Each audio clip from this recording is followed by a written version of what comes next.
बात काफ़ी पुरानी है। एक बार पंजाब खड़ग्राम का एक किसान आया। उसके दोनों हाथों में एक नवजात बछिया थी। वह श्री महाराज जी के सानिध्य में उपस्थित हुआ। बछिया को श्री गुरु महाराज जी के चरणों में रखकर उसने अरदास की, गुरुदेव, इस बछिया की माँ इसे जन्म देते ही मर गई। अब मैं इसका लालन पोषण कैसे करूं? यूं ही खुला छोड़ दूंगा तो कुत्ते इसे नहीं छोड़ेंगे। इसलिए गुरु महाराज जी कृपा कर इस नन्ही सी बछिया को अपनी गौशाला में स्थान दे। बछिया की कच्ची चर्म और अंग देखकर श्री गुरु महाराज जी दया से भाव विभोर हो गए। गोपालकों को बुलावा भेजा और बछिया का लालन पोषण करने का निर्देश दिया। यही नहीं, महाराज श्री की ममता में दायरे का विस्तार कितना है, इसका परिणाम मिला उसी संध्या। हालांकि गुरुदेव संध्या के समय गौशाला की ओर नहीं जाया करते, परंतु उस दिन आप चले गए। उनके तेजस्वी भाल की पर चिंता की लकीरें साफ नजर आ रही थी। सेवादारों ने आगे बढ़कर पूछा, आज्ञा करें महाराज श्री। गुरुदेव, महाराज जी ने पूछा कि वह वो बछिया जो नई आई है, ना उसे दूध कौन पिलाएगा। इतना कहते हुए आप गौशाला के भीतर प्रवेश कर गए। सेवादार भाई ने इशारा करते हुए दिखाया, देखिए महाराज जी, वो बड़ी बछिया उस बछिया को दूध पिला रही है। श्री महाराज जी ने आगे बढ़ते हुए और बड़ी गाय का मस्तक सहलाते हुए बोले, यह गौ नहीं, संत माता है, अनाथ बछिया को अपने पास संभाल लेगी।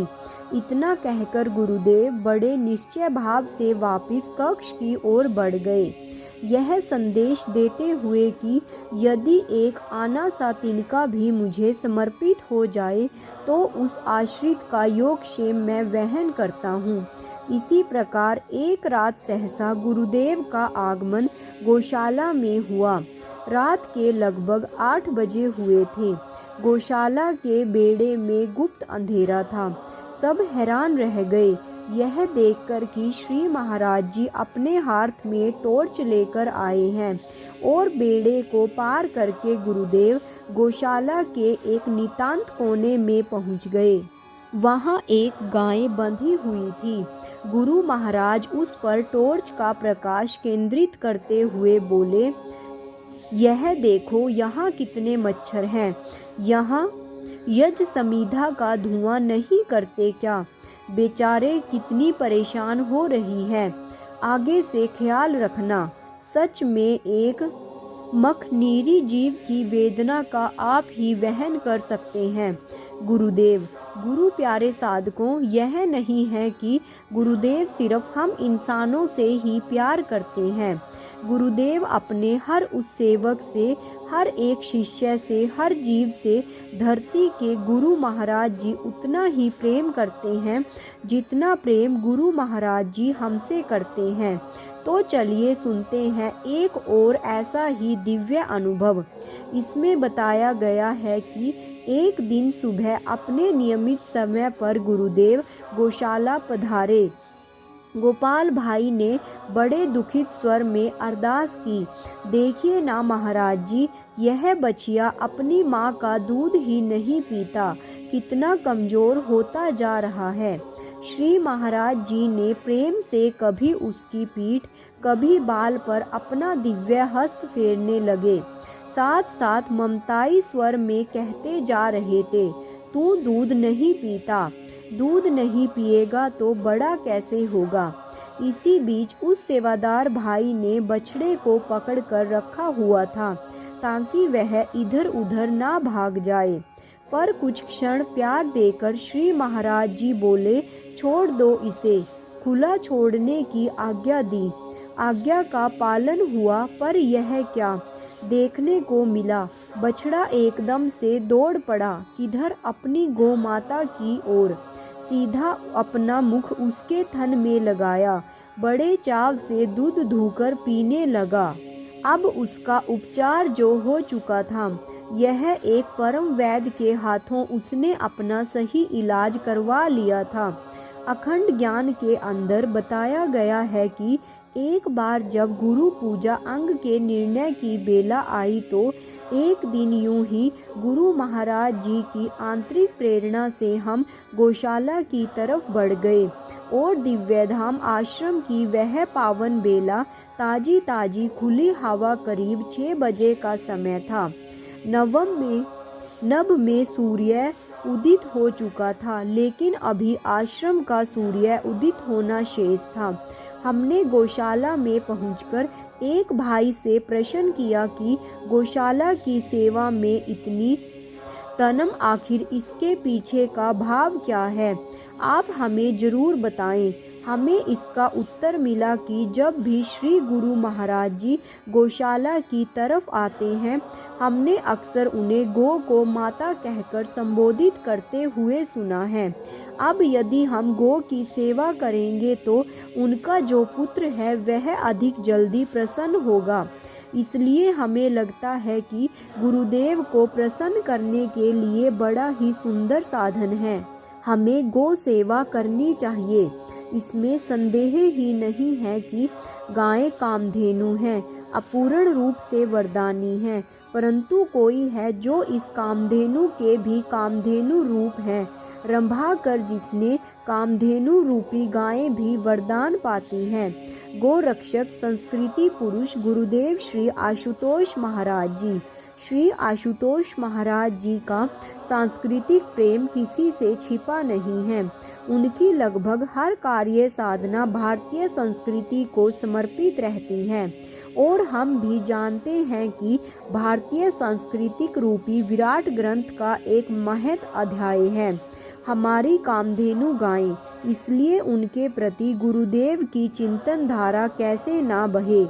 यही कारण है कि आज संस्थान में श्री आशुतोष महाराज जी द्वारा संस्थापक गौशाला है।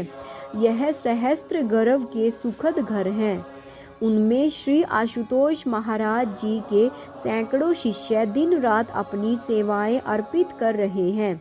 इस बार जब हम अखंड ज्ञान अंक के निर्माण की बेला आई तो एक दिन यूं ही महाराज श्री की प्रेरणा से हम दिव्य धाम की गौशाला की ओर बढ़ चले। पंचगव्य की महकती यहाँ पर हवाओं में घुली हुई थी। वैदिक गुरुकुल द्वारा एहसास बड़ा ही जीवंत था। कहीं गायों को नहराया जा रहा था, कहीं उनकी गोबर मूत्र आदि उठाकर सफाई की जा रही थी। एक और मशीनों से चारा कट रहा था, कहीं दूध निकल रहा था। ताजी ताजी दूध की बाल्टी उन्हें सुशोभित कर रही थी। मन ऐसे खुश हुआ जैसे कि हम कलिकाल की ट्रैफिक भारी धुआं धरी गलियों से निकलकर सांस्कृतिक वैदिक काल में पिकनिक मनाने आए हों। हमने गांव के सेवादारों में गोपालकों से भी मिलना चाहा, पर वह किसी कंपनी के जनरल मैनेजर के अपॉइंटमेंट लेना आसान है, परंतु सतगुरु के सच्चे सेवादारों से समय निकालना बहुत मुश्किल है, बहुत बड़ी उपलब्धि है। इसी तरह एक बड़ी जिद्दोजहद के बाद किसी तरह हमें गोपालक भाइयों के अनुभव सुनने को मिले और इसी कारण हम सुबह 11 बजे ही दिव्य धाम आश्रम में पहुंच गए। परंतु सेवादारों से हमारा साक्षात्कार हुआ शाम के 6 बजे तक। 50 गोपालक गुरु भाई घेरा बनाकर घास के कालीन पर आ बैठे। देखने में साधारण और बहुत से तो अनपढ़ अंगूठा छाप जान पड़ते थे। गोरस की भीनी भीनी महक थी उनमें उठ रही थी। जब श्री गुरु महाराज जी गोपाल शिष्यों ने बोलना शुरू किया तो वे गो व गुरु का अद्भुत दर्शन शास्त्र हमारे सामने प्रकट हुआ। हमें पहली बार पता चला कि आश्रम के कोने में बनी है गौशाला श्री महाराज जी की कितनी विराट लीला भूमि है। प्रस्तुत है इनके कुछ अनुभव। कुछ हमने श्रवण कर लिए हैं कि गुरुदेव श्री आशुतोष महाराज जी की इस गौशाला में जब से सेवक हुआ हूँ, एक भाई बताते हैं, तब से बड़ी अलौकिक घटनाओं का मैं साक्षी बनता रहा हूँ। एक ऐसी घटना जिसको आपसे बताता हूँ कि वैसे तो हम सभी गोपालक सुबह 3:45 बजे उठ जाते हैं, लेकिन एक दिन निद्रा देवी का मुझ पर भारी प्रकोप हो गया था। 4 बज गए, मैं बिस्तर से उठ ही नहीं पाया। एक बंद पलकों के बीच एक दिव्य स्वप्न झलका। मैंने देखा गौशाला की सारी गायें एकजुट होकर जोर जोर से राम रही हैं और मुझे बुला रही हैं। उनकी रांभना इतनी प्रखर थी कि मैं निद्रा देवी के चंगुल से भी झटके से बाहर आ गया। श्री महाराज जी की गौशाला की गायें भी साधिका शिष्यों से कम नहीं हैं। अनेकों बार मैंने देसी गायों को बिल्कुल स्पष्ट ध्वनि में ओम का उच्चारण करते हुए सुना है। इस श्रृंखला को मैं आज यहीं समाप्त करती हूँ। अगली श्रृंखला को हम श्रवण करेंगे। तब तक के लिए बोलिए श्री सतगुरुदेव भगवान की जय, सच्चे दरबार की जय, आशुपिता भगवान की जय। जय श्री राम।